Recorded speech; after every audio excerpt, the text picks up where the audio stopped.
Hello बच्चा party, कैसे हो आप सब। मैं फिर से स्वागत करता हूं आपके अपने यूट्यूब चैनल ओवराय कॉन्सेप्ट पे विद ओवराय सर के साथ।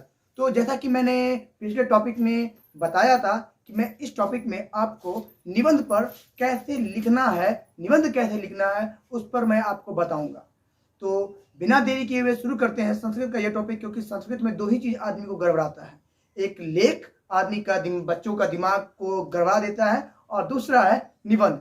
इसी दोनों को समस्या का समाधान करने के लिए मैं यहाँ पे आया हूं, और ध्यान से देखना, सीखना और समझना। तो चलो शुरू कर रहे हैं बिना देरी किए हुए। आज का जो टॉपिक है वो है कि संस्कृत में निबंध कैसे लिखें। देखो, संस्कृत में कुछ निबंध है जो किस प्रकार से है। एक है, कुछ निबंध के बारे में मैंने यहाँ पर लिख रखा है जो अक्सर एग्जाम में पूछे जाते हैं। निबंध लिखने के लिए सबसे इंपॉर्टेंट पॉइंट है जो है, मैं उसके बारे में आपको इस वीडियो के अंत में बताऊंगा कि निबंध लिखने के लिए क्या क्या इंपॉर्टेंट है। कुछ बिंदु है जो बहुत ज्यादा इंपॉर्टेंट होता है और उसके लिए आपको समझना होगा अच्छे से। तो पूरा वीडियो अंत तक जरूर देखना ताकि तुमको ये पूरा का पूरा पॉइंट समझ में आ सके।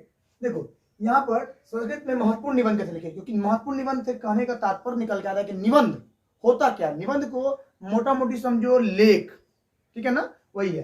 तो लेख जो कुछ इंपॉर्टेंट है वो है, एक है आता है अक्सर संस्कृत भाषा या महत्व, संस्कृत भाषा का महत्व। छात्र जीवनम, यह भी इंपॉर्टेंट है। महाकवि कालिदास, महाकवि तो अगर आपको महाकवि भी लिख के आएगा तो कालिदास में लिखना, क्योंकि कालिदास को ही महाकवि के नाम से घोषित किया जाता है। उसके बाद पाठशाला, अस्माकम देश, महात्मा गांधी, उद्यानम, परोपकारम और जीवनम। देखो, इसमें से तुमको कुछ के नीचे दिख रहा होगा डेट दिख रहा होगा, ठीक है ना। तो कहने का तात्पर्य जो है कि वह डेट उस एग्जाम में वहां से वहां तक पूछा गया है। जैसे संस्कृत भाषा का देख लो, संस्कृत भाषा का जो लेख है, ये आपको क्या बताऊं, ये मेरे एग्जाम में भी आया था, ठीक है। मैंने जो एग्जाम दिया था संस्कृत भाषा का लेख भी आया था, उसी को मैंने यहाँ पे भी लिखा है, तो ध्यान देना। 2011 से 2019 के एग्जाम तक में संस्कृत का बार बार क्या बोलते हैं उसको, रिपीट किया गया, बार बार रिपीट किया गया संस्कृत भाषा का महत्व। उसके बाद छात्र जीवन को भी रिपीट किया गया 2008-2010 में, ये देख लेना।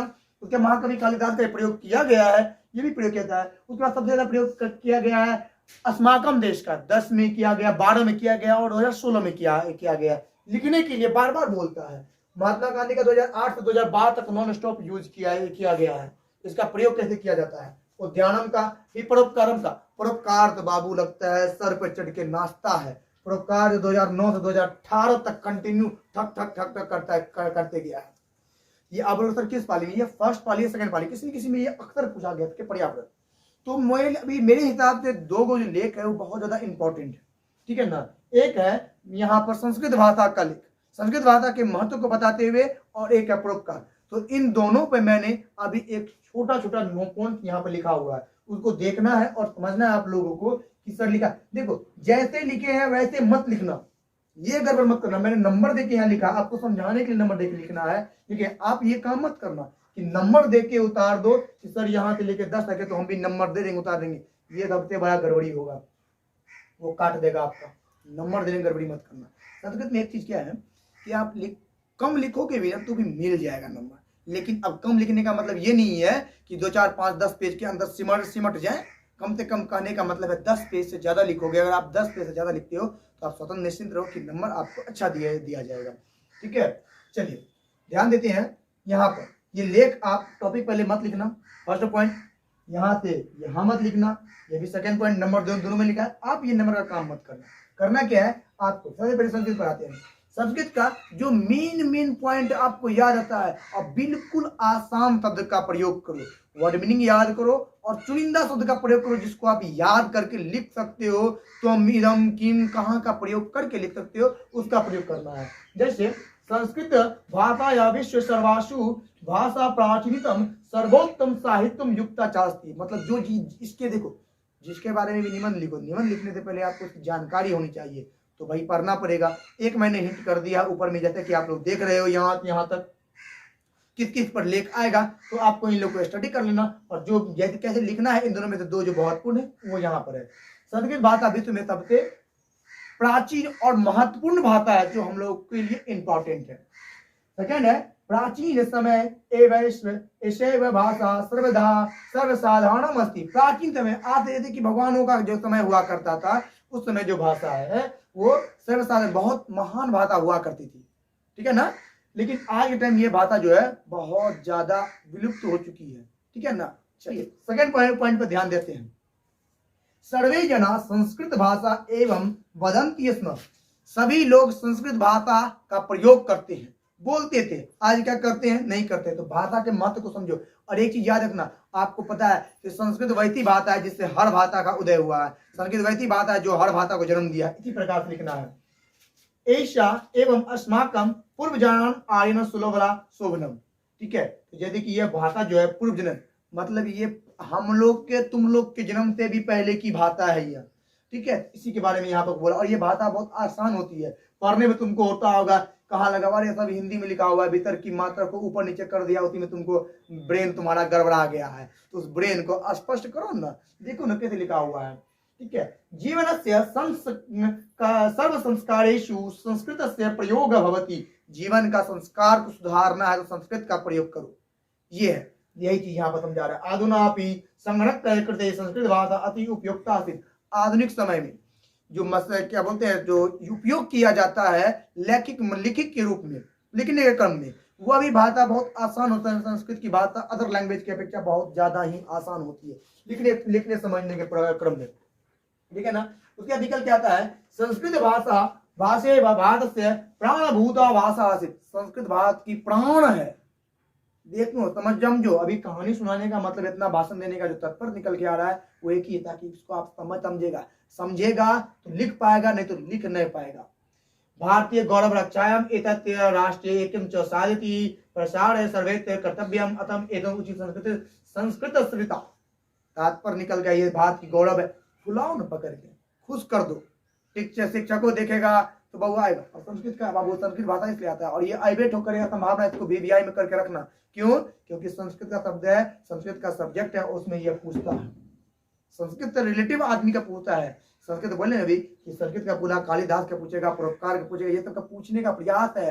कालिदास का ही पूछेगा, याद रखना, कालिदास का ही पूछेगा, क्योंकि ये संस्कृत से जुड़े हुए हैं। और जो भी लोग संस्कृत जुड़े हुए उनका तुमको याद करना पड़ेगा, समझना पड़ेगा। हिंदी निकालो, गड़बड़ी होता है, 2-4 लाइन ऊपर का याद कर लो और बीच में क्या करो, यहाँ से यहाँ तक तुम इदम किम कहां ऐसे वर्ड का प्रयोग करते करते तुम लिख लो, ठीक है। नंबर खाली मत लिखना और लास्ट में 1-2 लाइन लिख देना। मतलब तुम 4 से 5 लाइन याद कर लो, 2-4 लाइन ऊपर, 2-4 लाइन नीचे, बीच में जो तुम 5-7 लाइन 10 लाइन लिखेगा वो क्या करेगा पता है?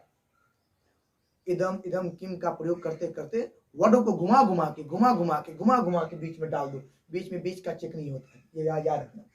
परोपकार का भी परीक्षा उपकार से कृतम कर्म उपकार से कथित है। परीक्षा उपकार को बहुत बड़ा मान, कृतम जो कर्म होता है वो परोपकार सबसे बड़ा कर्म होता है सभी कामों में, है ना। कोई परोपकार अस्मित जागृति सर्वोजना सवैनिया सुखम वांछनीय, यह हम सभी को सुख देता है, अच्छा बनाता है। तो इसी प्रकार से यहाँ पर भी देखो दिए हैं परोपकार देव भाव, अति परोपकार देवताओं की भावना है। तुमको देखो इतना भाषण हम शुरू करेंगे, फिर पढ़ाएंगे, फिर बोलोगे सर आप तो वीडियो को लंबा करने के लिए इतना कीजिए। अरे वीडियो को लंबा नहीं कर रहे, हम शॉर्ट में बता रहे हैं। और समझो तो बात की एक बात समझो, ये जो आपको लेख लिखे संस्कृत भाषा छात्र जीवन महाकवि कालिदास पाठशाला अस्माकम देश महात्मा गांधी उद्यानम परोपकार और पर्यावरण, ये सब इंपॉर्टेंट है। इसको ब्रेन में हटा लो, इसको हटाने के लिए और इसको याद कर लो, इसी समय से आएगा।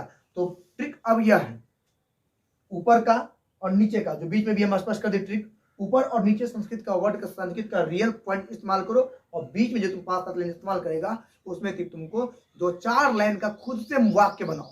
वाक्य बनाने के लिए तुमको पता ही है, लकार में बताया गया है, लट लकार वर्तमान काल का प्रयोग करते बताओ। ये सब के प्रयोग से तुम बना दो, खेल खत्म हो जाएगा तुम्हारा। इसके अलावा और कोई प्रयोग नहीं। हिंदी को संस्कृत में ट्रांसफर कर लो। और जब संज्ञा का उपयोग करोगे, किसी संज्ञा किसी नाम का प्रयोग करोगे, तो वहां पर ये चीज ध्यान रखना कि विसर्ग लगाए, क्योंकि विसर्ग वाला छूट जाता है। संस्कृत में यही चीज याद करता है। अनुस्वार की जो प्रयोग होता है, मौ के साथ प्रयोग होता है अनुस्वार, वो अनुस्वार लगाइए, विसर्ग लगाइए, ये 2-4 चीज लगाओ। संस्कृत के वाक्य बनाने में, निबंध लिखने में और कुछ काम नहीं आता है। संस्कृत निबंध इसी प्रकार से लिखा जाता है। बस इतना ही कहेंगे, ध्यान दो और मन लगाकर अच्छे से एग्जाम दो। एग्जाम देने का ट्रिक बता दिए, समझा दिए कि अब आप कुछ नहीं है। कॉपी, अब सर कॉपी कितना लिखे, कॉपी से याद है, कॉपी कितना लिखे। कॉपी लिखने के लिए आपको याद रखना कम से कम 10 पेज पार करना होगा। ऑब्जेक्टिव OMR अलगे है, कम से कम 10 पेज लिख के आओगे। तो भी तुमको मार्क मिलेगा। अब सर कैसे लिखे 10 पेज संस्कृत में, बहुत भारी वर्ड है, क्वेश्चन निकल के आता है तुम लोग का। लिखने का क्या तरीका है, बहुत आसान तरीका है। कुछ शब्दार्थ याद करो, वर्ड मीनिंग याद करो, संस्कृत के बुक का स्टडी करो, वहां से 2 4 5 10 पॉइंट को अपने ब्रेन में एडजस्ट करो। हम इसलिए बता रहे हैं तत्काल पॉइंट, क्योंकि संस्कृत तुम लोगों ने साल भर नहीं पढ़ा, गड़बड़ तरबड़ पढ़ा, किसी प्रकार से गड़बड़ी के कारण पढ़ा। चलो उस गड़बड़ी को समझाते हुए अभी मैं बता रहा हूं, संस्कृत से 2 4 पॉइंट निकालिए, उसको ब्रेन में एडजस्ट कीजिए, वो वर्ड को याद कीजिए, लाइन को याद कीजिए और वाक्य के बीच में डाल दीजिए 2 4 लाइन। अब याद रखना, ये सब तुमको याद करना पड़ेगा, समझना पड़ेगा कि कैसे लिखा हुआ है, उसका मतलब क्या होता है। सर्वोपरि, सर्वोपरि मतलब कि सबसे ऊंचा, है ना, स्वस्थान, उनका अपना स्थान। ये कुछ शब्दार्थ याद कर लो, हिंदी को ट्रांसलेट करना हल्का फुल्का सीख जाओ, उस प्रकार से लिख लोगे। इसके अलावा इसमें तुमको कुछ भी जरूरत नहीं पड़ेगी।